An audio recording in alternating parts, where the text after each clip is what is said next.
नमस्कार मंडळी, मी संध्या स्वागत करते तुमचं आपल्या यूट्यूब चॅनलचं नाव आहे संध्या ब्लॉगर अँड फूडीज. आणि आजच्या ब्लॉगमध्ये सुद्धा नेहमीप्रमाणे आपल्या आजच्या व्हिडिओमध्ये एक मस्त डिश असणार आहे, ती म्हणजे पत्तागोबीची एकदम मस्त अशी भाजी. ह्या पद्धतीने जर पत्तागोबीची भाजी केली ना, कोणीच खात नाही असं म्हणणार नाही, कारण हे माझं एक्सपिरियन्स आहे.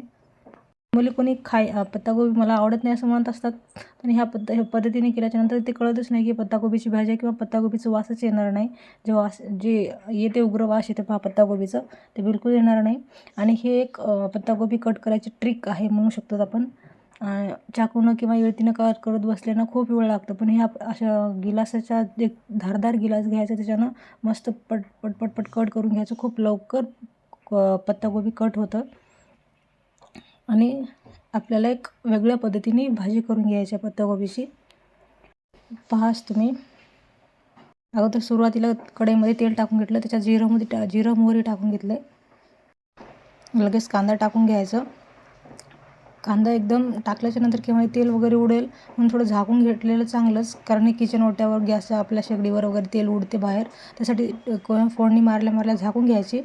आणि ह्या भाजींना ना लाल तिखट बिलकुल नाही टाकायचं, हिरवी मिरच्याच टाकायची, त्याच्यामुळे चव एकदम भारी होईल.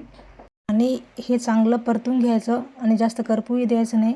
थोडंफार मस्त मऊ पडल्याच्यानं, म्हणजे कांदा थोडंसं सोनेरी कलर पडल्याच्यानंतर आणि मिरच्या थोडं मऊ पडल्याच्यानंतर लगेच हळद टाकून घ्यायचं. हळद टाकून घेऊन त्याचं थोडं म्हणजे सुगंध आपल्या कांद्यामध्ये आणि हिच्या हिरव्या मिरच्यामध्ये पसरला त्याचा मस्त असं अरोमा. मग आपल्याला टाकून घ्यायचं आहे कोबी, जे बारीक चिरलेलं आहे मस्तपैकी छान. आणि त्याला सगळीकडे फिरवून घ्यायचं व्यवस्थित, म्हणजे सगळे मसाला आपल्या पूर्ण पत्तागोबीला लागलं पाहिजे जे आपण फोडणी मारलेले होते. आणि ह्याला ना बऱ्याच वेळ पाणी न टाकता फक्त तेलावर वाफवून घ्यायचं. म्हणजे जे तेल आहे आपल्याला फोडणी टाकलेलं, त्या तेलामध्येच वाफवून घ्यायचं. थोडं मीठ टाकून घ्यायचं वरून आणि मस्तपैकी वाफवून घ्यायचं. जे 10-15 मिनटं लागतं आपल्याला. हे झाकण ठेवून टाकायचे, बाकीचे कामं करत राहायचे. खूप वेळ म्हणजे स्लो गॅसवर करायचं असल्यामुळे खूप वेळ लागतं आणि अलीकडे कामंसुद्धा होतात आपले. हे बऱ्याच प्रमाणात वापरलेलं आहे, तरीसुद्धा अजून आपल्याला 10 मिनिट वापरायचं.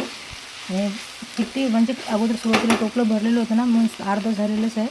आता मी अलीकडं सगळं काम करत आहे, कारण खूप वेळ वापरायला लागणार आहे, त्याच्यामुळे तुला अलीकडं पोळ्यासुद्धा लाटून घेते. आणि ह्याच्यात आपल्याला टाकायचं सिक्रेट इन्ग्रेडियंट्स, ते म्हणजे बेसनचं पीठ. आता ह्या पिठामुळं ना एवढी भारी चव येते आणि एकतर म्हणजे त्या कोबीचा वाससुद्धा येणार नाही. चवीला तर अप्रतिम लागते. शेंगदाण्याचं कुठंच ऐवजी बेसनचं पीठ लावून आणि पाणी न टाकता अशी भाजी करा, एकदम नंबर एक लागेल. आणि लास्टला थोडंसं आता फिरल्याच्यानंतर आपण कोथिंबीर टाकून घ्यायची. कोथिंबीर टाकून एक वाफ काढल्याच्यानंतर एकदम जबरदस्त होईल. हे पाहू शकता तुम्ही किती थोडं झालेलं, एकदम जास्त आपण पत्तागोबी जास्त होती पण भाजी किती छोटी झालेली आहे.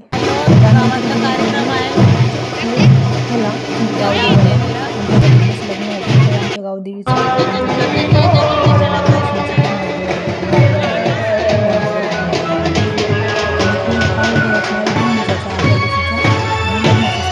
कारण 1 दिवसाचा खाडा पडला होता आपल्याला व्हिडिओला, कारण मला लग्नामध्ये शूट पूर्ण घेणं झालं नाही आणि एडिट करून टाकणं झालेलं नव्हतं, त्यासाठी मी 2 दिवसाचं एकत्रित करून टाकलं.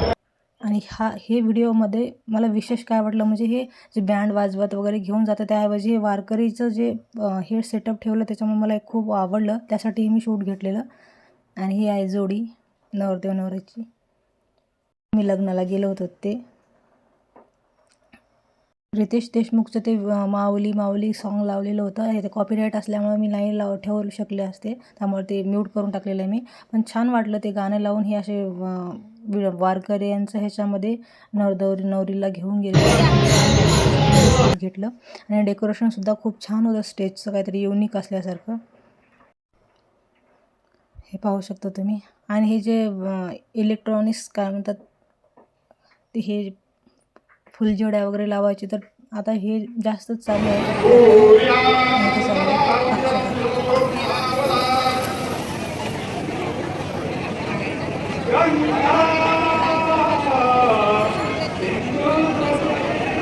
लग्नानंतर काय असते मग जेवणाचा आस्वाद चालू आहे.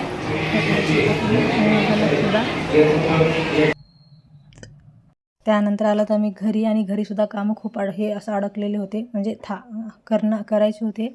आणि 2 पायल्या ज्वारीचे, 2 पायल्या गहूचे, म्हणजे 1 महिन्यासाठी वगैरे एकदाच मी दळून आणून ठेवत असते.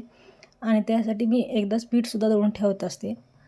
आणि ही ट्रिक तुम्हाला दाखवण्यासाठी मी हे दाखवत आहे आज. आजचा जे हे क्लिप आहे मी ह्याच्यासाठी दाखवत आहे की पीठ चाळताना जे आपल्याला बाहेर पडल्याच्यानंतर जे खाली अजून झाडून घ्या वगैरे त्रास जे होते ना ते कमी करण्यासाठी मी हे दाखवत आहे. असं एक ग्लास घ्यायचं, चाळणीमध्ये त्याला पीठ घेऊन डायरेक्ट उघडं घालायचं आणि फिरवून घ्यायचं. ती चाळणी न हलवता एकदम पीठ खाली गळतं आणि डब्याच्या बाहेर न पडता. त्यासाठी म्हणजे चांगलीच ट्रिक आहे, तुम्हीसुद्धा यूज करू शकता. त्यासाठी मी तुम्हाला ही क्लिप दाखवली आज. आता हे पाहू शकता, गिलासातलं पीठ पूर्ण खाली जाते आणि डब्याच्या बाहेर बिलकुल नाही पडते. हे पहा, कोंडा राहिलेला आहे थोडा आणि पीठ पूर्ण खाली मध्ये पडलेलं आहे आणि बिलकुल बाहेर नाही पडलेलं आहे. तळल्याच्या नंतर मग संध्याकाळचे घरं वगैरे झाडायचे होते. मला घरं झाडून घ्यावं, दिवस मावळायची वेळ होणार होती. घरं वगैरे झाडून घेतले मी. बायकाचं कसं असते बघा, घरातले कामं हे मुलं हे त्याच्यामध्येच दिवस जात असतं. आता हे व्हिडिओ करण्याचं काय आपल्यासाठी म्हणजे थोडं काहीतरी आपल्या आवडीचं जे काम करणं म्हटलं तरी ह्याच्यासाठीच मी हे व्हिडिओचं काहीतरी करत आहे. दिवसभर नाहीतरी असेच घरातल्या कामामध्ये दिवस निघून जात असतं.